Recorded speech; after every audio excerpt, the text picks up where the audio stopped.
Good morning, everybody. Good morning, everyone. My name is Andrew Ross Sorkin of CNBC and the New York Times, and it is my pleasure to have the finance minister here of India at a very important time in the world and an important time for India, really at perhaps an inflection point, which feels like an inflection point. We will find out how much of an inflection point. We are going to break the rules of this particular session, which was originally not intended to include all of you asking questions, but given that there's so many people in the room who I know want a shot on goal, we want to make this as interactive as possible, a conversation. So we're going to talk for a little bit, but then we really do want to open it up and allow everybody to get involved in this conversation. So first of all, thank you for being here. I think the big question, just to start with, is this is a country, there are very high expectations now that have been set into motion. There was a time that this country had GDP of 9%.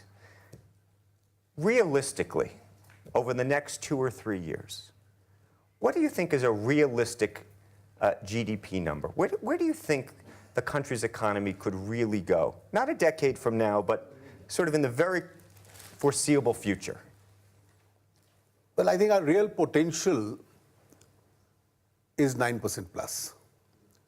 And therefore, we'd like to take India in that direction. We've had problems and challenges. We went below 5%, which by Indian standards is a very disappointing rate. Hopefully, we'll do a little better this year. Next year, I think, is going to be significantly better. And if we can continue to take decisions at the pace we are and eventually attract investment into India, I think then India is going to move much faster. And achieving our real potential will then appear to be more realistic. Let me read you something. This is from The Economist magazine. It says that when Modi first won, hopes swelled that the new government would adopt economic reforms that had proved beyond the brittle coalitions of the past. Yet in defiance of the maxim that bold steps are best taken early, he has so far not had dramatic change. So cuts to subsidies such as fuel and fertilizers, which cost GDP 2.3% last year, have been deferred. There's no firm timetable, the article says, for a national goods and services tax. India's many states' caps on foreign direct investment in many areas, including supermarkets, remain in place. And the question that the article asks is the chance to reshape India's economy slipping away already? I ask it to be provocative. I think you've picked up an economist which must have been a July dateline.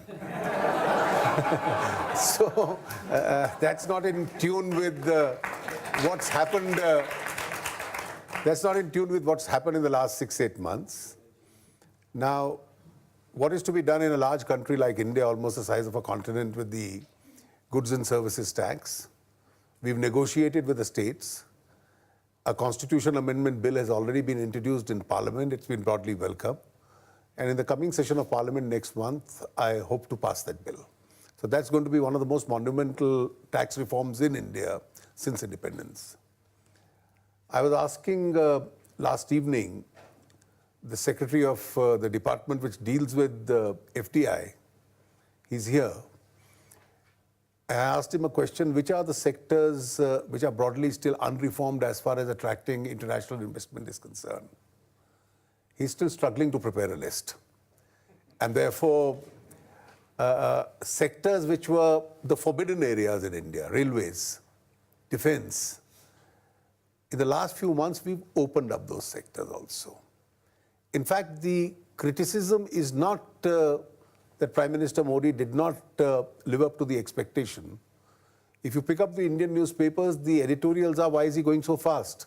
Why doesn't he wait for Parliament to pass all the bills and do away then with his reforms? Why is he going by the executive legislation mold, which we call ordinances in India? And therefore, I think this government had a mandate to act fast. And we are moving at a very rapid pace in that direction. Let me ask you about oil prices, because that should have an impact on your economy in a big way. And I imagine sharp declines should be good as a net importer. How much of a boost did the declining oil prices have on the economy? Well, the declining oil prices certainly help us in many, many areas. They help us in cutting down subsidies. They help us in our current account deficits. And of course, they help us in bringing down inflation, which we have succeeded. And in India, it's not merely the declining oil prices or the declining commodity prices. Our food prices have also been under control, as a result of which we've been able to maintain a fairly acceptable rate as far as inflation is concerned. Of course, there are areas where they vicariously hurt us, but we are willing to live with them. For instance, most states in India are losing out on revenues, and therefore the regions are a little disturbed, but then they have to live with this realistic situation because the advantages are a bit too many. You're going to announce a budget, I believe, in the next 2 weeks. And you have to pay for a lot of things that you've talked about and promised the people. How do you pay for it? Can you give us a little bit of a sneak peek as to what we should be thinking about? Well, we earn and spend. We've also had a bad tradition of borrowing and spending.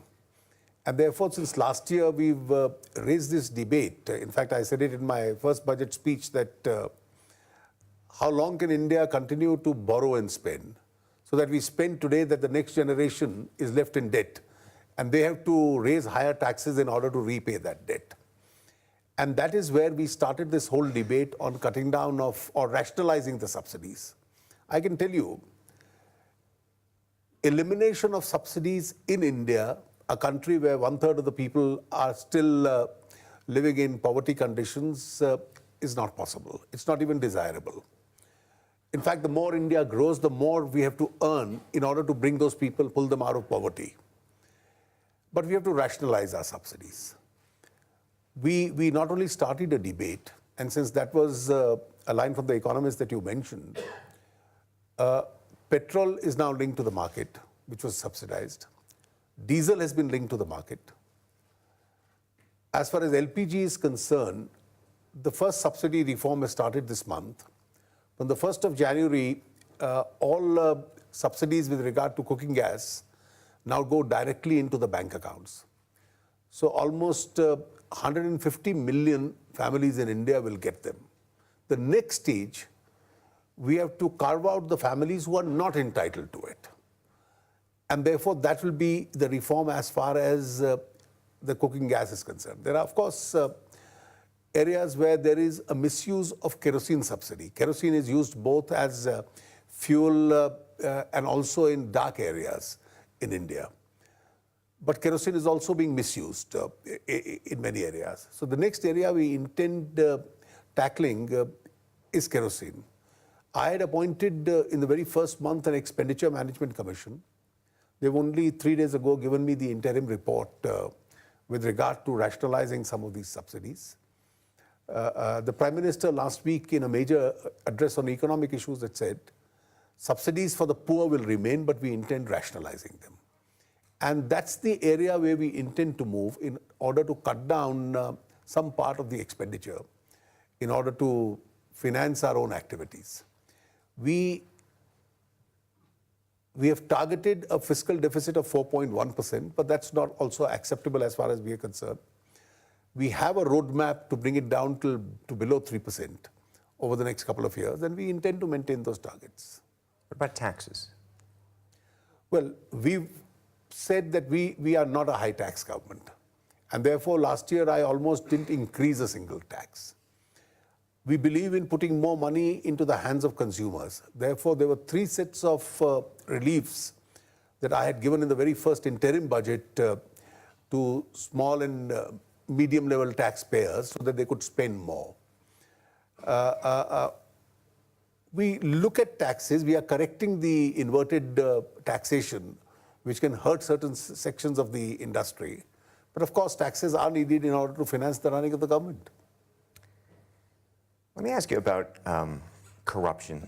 I walked over here on my way to visit with you this morning with the CEO of a multinational company who does business in your country, who's in the middle of building several projects.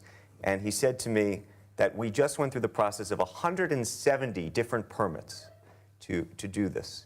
And he said, along the way, amidst those 170 permits, I am sure that we have had to pay people and do things that he said, I wish I don't even know about. Whether he does or not, I don't know. How big a problem do you think this is in reality?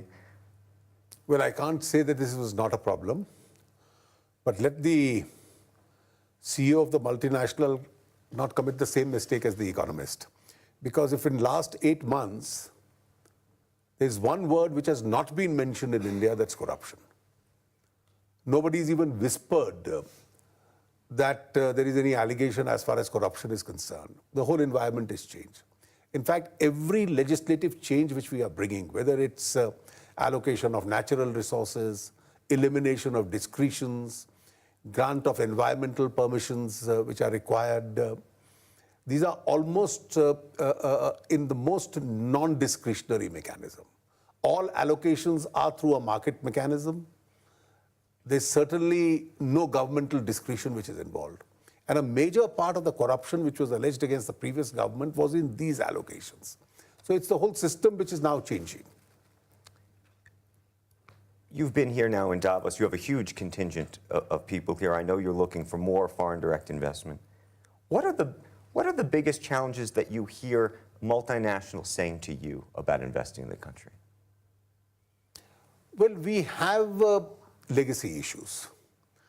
And in terms of legacy issues, I think the two important legacy issues which we have, one is in relation to stability of policy, particularly taxation. We didn't exactly have the best track record in that. And I think a very adversarial tax policy was counterproductive for India. It scared investment away. Now, we've spent a major part of the last 8 months trying to correct that impression. And therefore, systematically, slowly but surely, we are reversing the whole policy and coming to a very non-adversarial system. We've announced that we are not going to resort to the sovereign power of retrospective taxation. We are trying to put a quietus to as many disputes and issues which had arisen. We are setting up mechanisms within the Department of Revenue where a lot of these issues could be resolved. We are creating procedures both for international and domestic investors for advanced rulings, so they know what their tax liabilities are going to be even before they spend the first dollar. I think we are conscious of this fact. The second fact, we have to ease in the doing of business in India. The less number of people come to government, that means situation is working well, things are happening on their own. And we don't want people to be rushing to ministerial offices or secretaries for help, that their files or their papers are blocked somewhere. We want to create a mechanism where permission should be granted as at the earliest. In this process, we are also trying to solicit the support of the state governments, particularly because the activity is really in the states.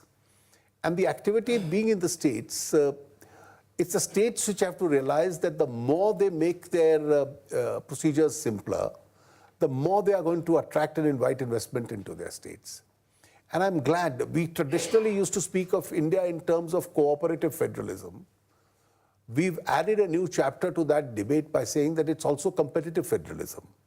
He who makes his procedures simpler will get more money from the investors. So the investors are not going to go into a complicated area, they're going to go into a rather simpler area. And I'm quite glad that state after state is now trying to organize these global summits of investors, trying to invite them into their states, trying to offer them additional incentives. Once we are able to create this environment in India, I think the procedures will become simpler. Okay. I want you to speak to one other challenge, if you will, and then I want to open it up to the audience, which is a social issue, but it is something that business people think about a lot, which is sexual violence against women has been a huge issue in the country. What are you doing about it? What do you think it is about the culture? Why do you think the problem exists the way it does? In fact, the Prime Minister, in one of his first major speeches after being elected, that's the Independence Day speech, referred to it as a major point. A lot of people felt that this wasn't a point worth mentioning as an Independence Day speech. And he said, my head hangs in shape when I read about these incidents which are happening. And the regrettable part is it's the male members of our own families who are responsible for this behavior. Even during the tenure of the last government, we had been jointly, unanimously able to strengthen laws. But I'm quite conscious of the fact that laws alone are not going to resolve this problem. There has to be a campaign of disgust against this kind of a behavior, so that from the very elementary education, people can be trained, educated, almost indoctrinated against this culture of misdemeanors against women of various kinds. And I'm sure it'll have to be a sustained campaign in India before we are able to rid ourselves of this disgraceful scar on our face. I would just follow up with a specific question which relates to the story about Uber, which is that you have Uber, the taxi limousine service, which you have shut down in part because there was an awful, tragic incident related to this. Do you ever think, could you connect corporate behavior with personal behavior? I don't think they were shut down because of that incident. There were certain permissions which were required in some states, and they've been asked to comply with the procedures. The person who was accused of that offense, the police investigation has now revealed that he was a serial offender. And therefore, that serial offender was there even before he was a part of this company. So I think the company's service in some of the states was affected for some time because they required some permissions. But whether this person was misbehaving because he was a company employee, I really can't say that. Okay, let's open it up because I know there's a lot of people in this room who have a lot of questions for you this morning. If you raise your hand, we have some microphones. Go ahead.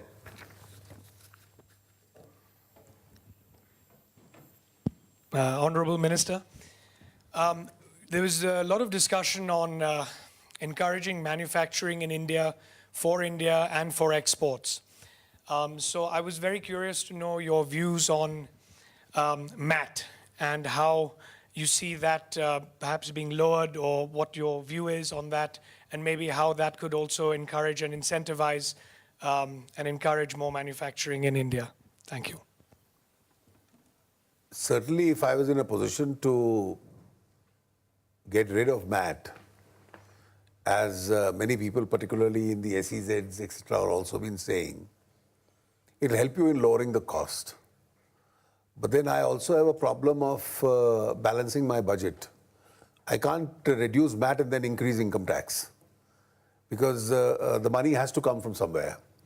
And therefore, till such time, we are not in a position to balance our accounts. For any finance minister to give, withdraw this tax or withdraw this tax is not so easily possible. In the current year, I may just indicate, we made a significant progress as far as our direct taxes are concerned. But when you have a low on manufacturing, the manufacturing taxes collection has suffered. And therefore, it's a great challenge for us to balance our budgets. So unless we are in a position to up the manufacturing so that my overall tax kitty moves up, it's not so easy for any finance minister to then start offering rebates. There was a question in the back over here.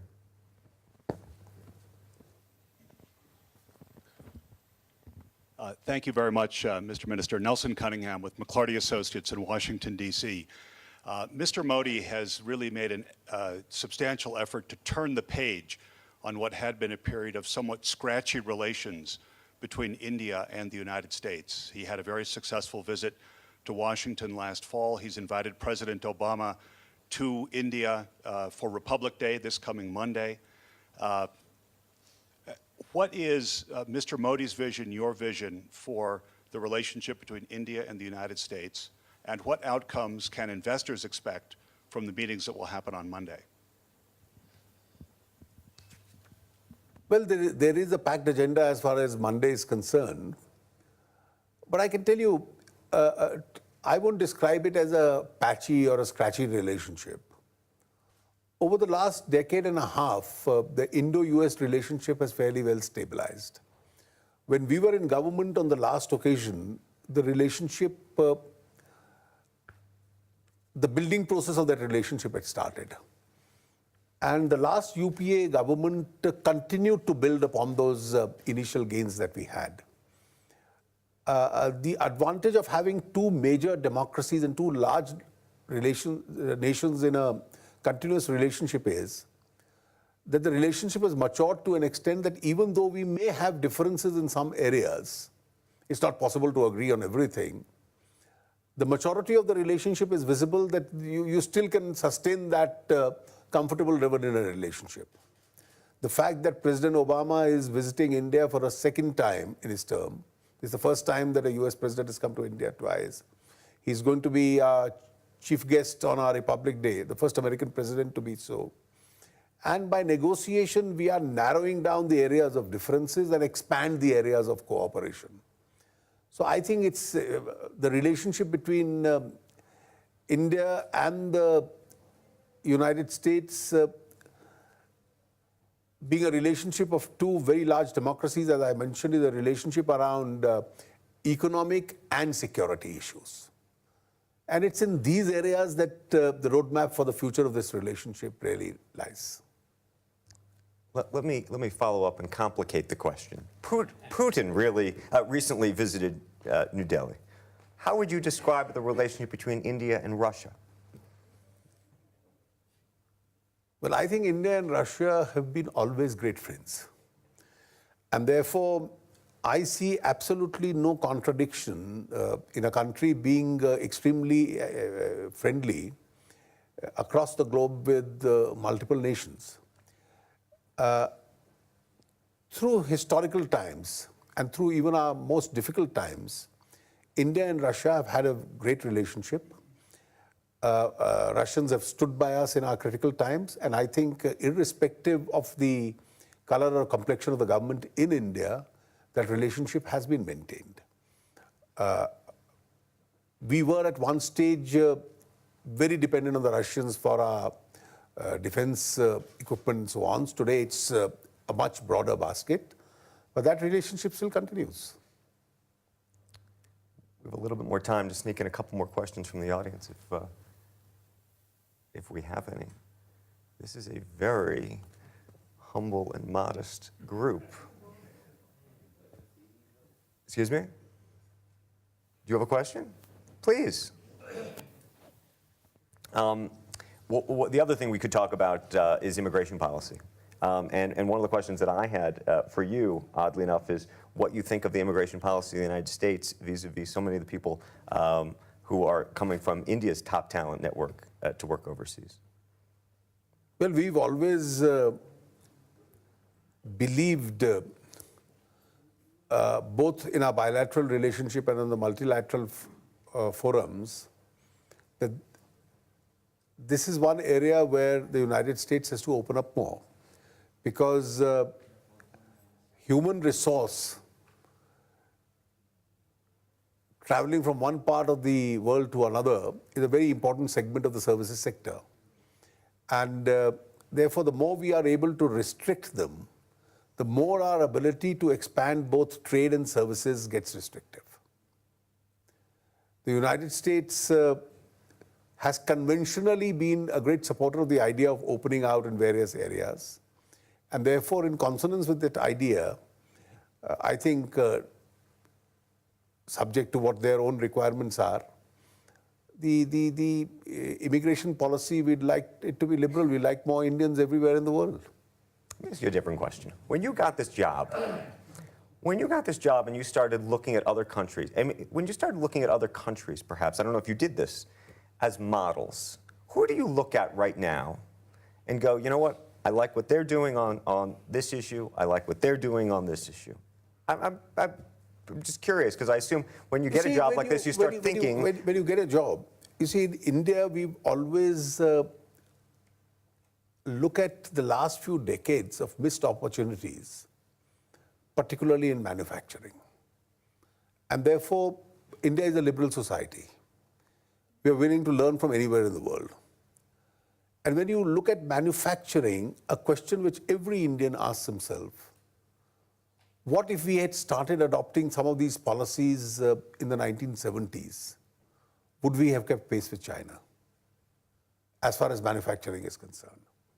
Today, foremost on the agenda, and that's one of the questions with regard to Matt, which was asked just now, the real answer is we have to learn from economies like that how to improve our core competence as far as low-cost manufacturing is concerned. One of the components may be taxation, but there are several other components which we have to really learn from their experiences. We have to learn from economies which pass through challenging moments, but disciplined themselves, didn't go in for only populism, and within a year or two got out of those crisis situations so that in the long term there was a much greater advantage as far as the country is concerned. Britain did it recently in the last few years, and I think we have to learn from that. How to generate wealth, and then let that be scattered between your people rather than just distribute existing resources to the people. We have to look up to economies like the United States. And I think Indians, when I mentioned in the last question, travel all over the world and become parts of those societies. Indians in India are very entrepreneurial. They want to learn from the best experiments in the world. I think this is what we are really looking at. You've inspired some more questions. We're going to have to cut it off in a second. Now they're giving me the timeline, but why don't we go here? Vivian Reifberg with McKinsey & Company in Washington, D.C. If we go back to the discussions with the U.S., what is the one thing that you want to most see change? Well, as I said, economic and security issues are foremost in our mind. I think our economic relationships have been progressing well. We are also concerned about our region. And our region throws up challenging situations, particularly with regard to security. And we'd like a much greater understanding with the United States with regard to the regional issues as far as India and the region is concerned. I think we have one or two more questions back here and over here. What do we do? My name is Adib Ahmed. My question is on an financial sector. It's actually twofold. The first fold is that recently there has been an announcement, and of course the spirit is very high for the NRIs to actually invest back in India. So the first question is about the recent licensing procedure on a small bank that recently came up. But we were very surprised to see that there was a restriction on NRI investment on the sector because 51% needs to be resident Indian ownership companies. On the second fold of my question is, at the junction now where there is a lot of need for investment in infrastructure, there has been a cap on investment in banks in India, which restrict to on an individual capacity is around 4.99%. Is there a possibility that this limit would be increased? Well, on the eve of the budget, I won't give you an answer in yes or no, but I'll take your question as a suggestion. In fact, your suggestion with regard to attracting more NRI investments is an issue which is actively under consideration. Yes, sir. So what you said in the last half an hour or so, I think as an Indian in the manufacturing sector, we are greatly enthused by the agenda that the government has put up. I have 2 or 3 suggestions. When it comes to large projects, when it comes to large infrastructure projects, and I think India is going to build a large amount of infrastructure in the next 10, 15 odd years. We always seem to get into a problem of enforcing contracts and our ability to enforce contracts in our judicial system. And this is nothing to do with corruption from the resource point of view. Sir, is there a question with this? Is there a question? Yes. Okay, good.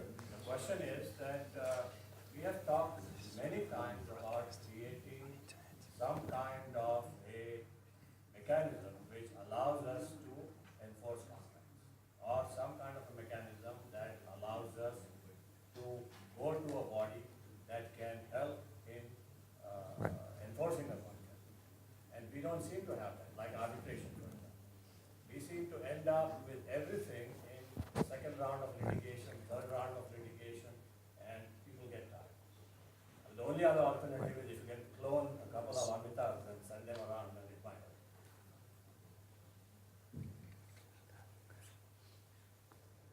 I think you have a valid point, and you have a valid point for two good reasons. In contractual matters, the rule is enforcement and not breach.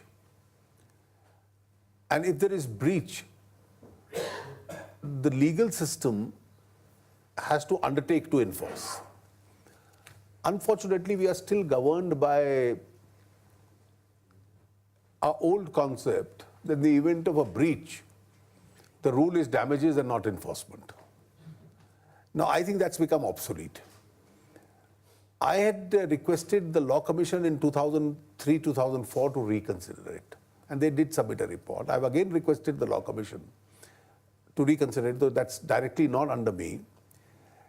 And I would personally like to push, it's a part of my own conviction that in 2015 you can't come out with an obsolete law that if you built an airport and there's a breach, then go into arbitration and take damages, or go and file a civil suit and take damages, then the answer has to be to enforce.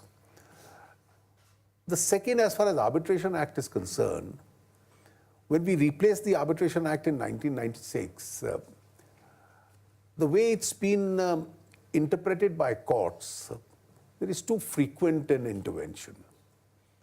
On basis of the Law Commission's recommendations, some corrections have been made. I think some further improvements are required, which is being worked out, and so that it becomes completely internationally compatible. That's under consideration, and hopefully in this coming session, they'll be introduced in Parliament. Right. Okay. I apologize, but we are out of time. I wish we could. We can try to do it after. I want to thank everybody for your questions. I want to thank the Finance Minister for this candid conversation. On behalf of all of us, we wish India very, very well, and we hope that all of the things that you hope happen, we do too. So thank you. Which cost GDP 2.3% last year, have been deferred. There's no firm timetable, the article says, for a national goods and services tax. India's many states' caps on foreign direct investment in many areas, including supermarkets, remain in place. And the question that the article asks is the chance to reshape India's economy slipping away already? I ask it to be provocative. I think you've picked up an economist which must have been a July dateline. So that's not in tune with what's happened. That's not in tune with what's happened in the last 6-8 months. Now, what is to be done in a large country like India, almost the size of a continent, with the goods and services tax? We've negotiated with the states. Good morning, everybody. Good morning, everyone.